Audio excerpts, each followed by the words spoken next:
I think the last time I spoke, I don't know last time was when, but I think it was like a week ago or 2 weeks ago, we had a satsang about emotions and just any feeling that come is very, very strong. Some people, maybe it can be the fear of rejection, for instance, is a strong one, isn't it? For many people, the fear of rejection or being cast out or something. And we said, how would you deal with something when it's so strong? You know? The fear of, like being isolated and rejected, you see?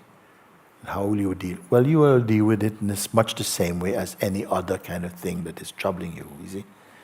And what I said about it was that if we said, for instance, a fear of whatever, resistance or jealousy or rejection or something is coming, it's really, really strong. And these things are strong only when you become personal. Okay? It's as though the mind's work is successful, the psychological mind is successful if it gets you to become personal, to identify personally. In fact, I'm daring to say all problems are person-based. I'm going to say like this, okay? Because as soon as you become personal, you're diminishing your power as consciousness. You start to fight like a person. You see, you're not fighting with understanding. You are desperate. When you discover the isness field of yourself, it is not personal. So the person is easily perceived. If it arises, you can see, it's nothing. And gradually, it will not cause you to turn your head towards the person. It will just be like just some mosquito. You keep on, no? This is what will happen. So let's start at that, because some people, we have powerful emotions come, and sometimes when they come up, you feel you just have to go cold turkey and just wait until they pass or something. But I want to tell you that here we make use of every experience. We need difficult and challenging experiences. We need the sweet and the bitter, especially the bitter you need it also, to develop spiritual muscle. You need it in order to test and to go more deeply into your being. If all your experiences was all just light and fun and stuff, nobody would wake up. You'd be satisfied with your egoic existence. But because at some point it begins to crash, your dreams are crashing, your projections are not working, and you feel really depressed. But this depression is for the person, not for the isness. And sometimes out of these states of very heavy feeling, you are compelled to find your way out. And the way out is the way in. Because you have to find that space. You have to find that space. With the invitation, it becomes very easy. But if those states catch hold of your attention, the isness will feel remote. It will just feel like it's remote. And if somebody says, but what about the isness? You'll feel very annoyed. Because now you're gripped by your own projections, you're struggling, and that's your reality at the moment. All this will fade gradually as you stay and somehow, confirm your isness place. But I want to show you a little bit when those emotions or bad feelings come inside. When they come, like, say, if we use one, say, like, rejection, you see. So this feeling of rejection, and it's so loud, energetically it's present inside the body, and it's like, these feelings are happening, and you're feeling that somehow you're just overwhelmed by the feeling. Then, first of all, don't try to stop it. The reflex is to try and stop it, or to create some distraction for yourself, so that you can, phone a friend or something, or have an ice cream to try and get out of that mind state. But I'm saying now, I'm going to show you how to use it. Because in these situations, they are very, very, although they are very strong experientially and emotionally, they are full of spiritual vitamins on the other side of them, and I want to show you how, because when they come, it's a chance to recognize who you truly are and to break that spell. So let's say that the emotion comes and is strong feeling of revenge, or let's say the fear of rejection, and it's feeling in the body, and then also what's happening is the mind starts to create interpretations of the feeling. And that's when it gets it's on steroids now. Because once the mind gets hold of it, it's like, and it starts to gather evidence. And the ego loves evidence. You start to remember things that no human being should be remembering, like this. And and all negativity. And you don't get it that the state is trying to increase itself. So how to do it? So first, let him be there.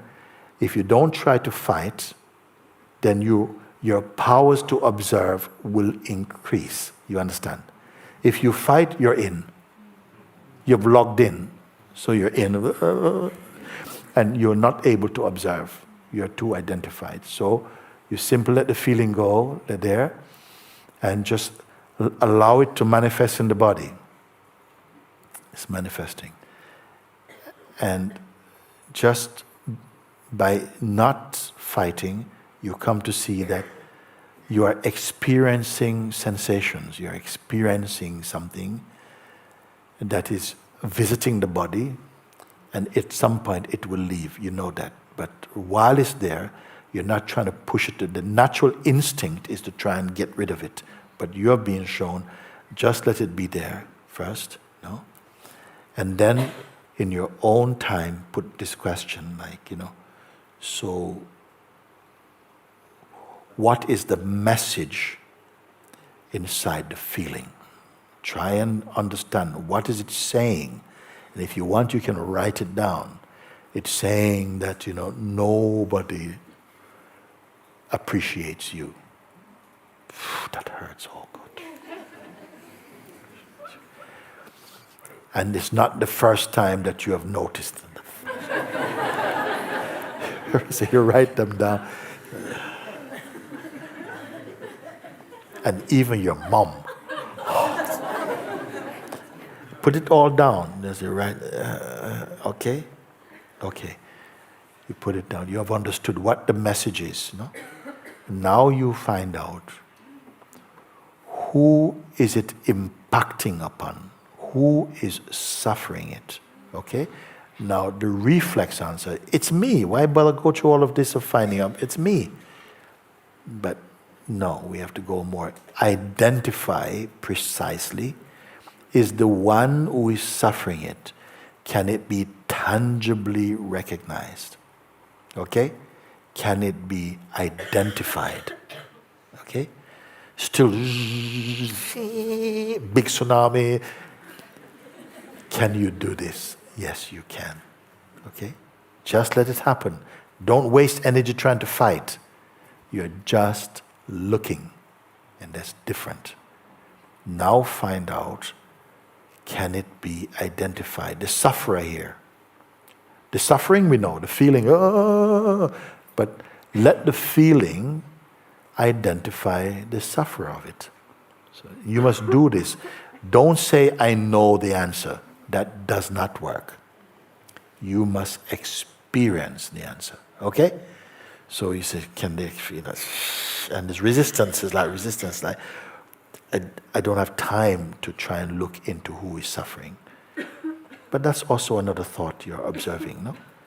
So just see if it can be identified. Don't be in a hurry. You can do this also. The feeling is there. Waves of mind attack, emotional. Oh.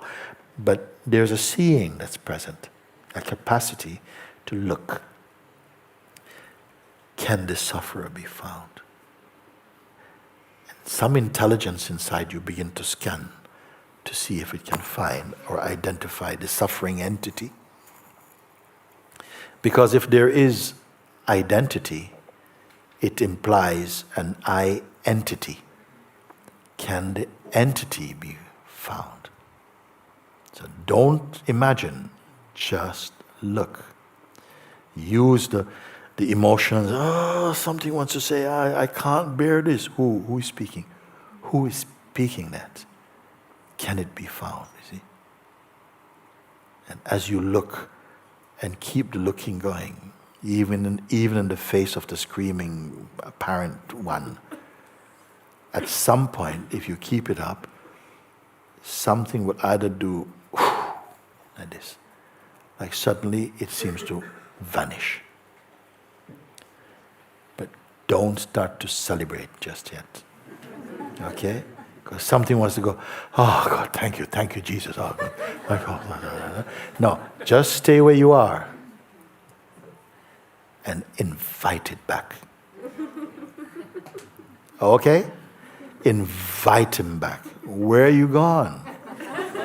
Come back. Throw the punch again. Throw the punch. I'm ready. Come on, come. Where are you? And it may just send you a little email saying, not when you're ready. Okay? When I am ready. Okay? Or whatever. Okay? Or as you keep on, just keep being present. You're not on the attack.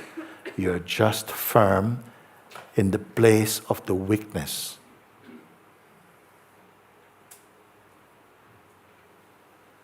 Your intellect, your intelligence is still alive.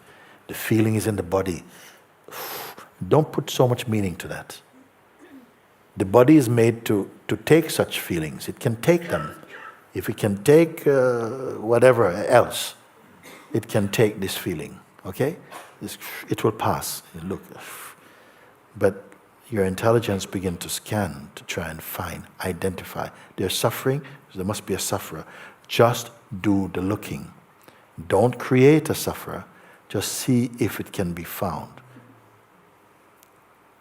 And the mind, in the role of the assailant, of the one who is beating you, cannot keep up its power under the scrutiny of your observation.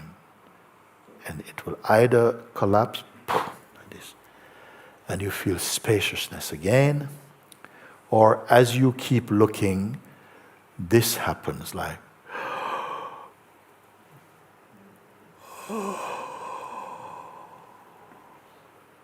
that's another way he leaves. His power leaves. Don't start opening up the champagne just yet. Just keep looking, stay with it. Don't be from now the sufferer to the celebrator, okay? Don't identify with anything. Just stay empty and just keep looking present. And just say to the mind or to this power, anytime you like, I'll be here. Okay? Don't be thankful to the mind. Oh, thank you, mind. Thank you. No, don't bend your knees to the mind in this mode of mind. You are here to transcend its influence and its seeming authority by discovering the natural authority of the self. So this is a practical way like this. If you can go directly to the isness, better. Then you don't even have to do any inquiry just yet. Maybe save your inquiry for a really important moment or whatever. If you can come, as soon as you get accustomed to the space of the isness, at some point it will not require memory anymore. It will not require any practice.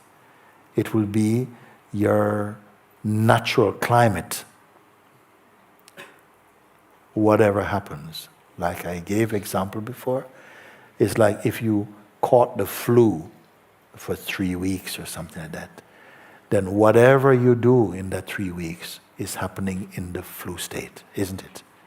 Whether you're having a shower, you're on the phone, you're sending an email, you're at the supermarket, you're on the toilet, whatever it is, it's still in the flu state. The flu state is all-pervading almost.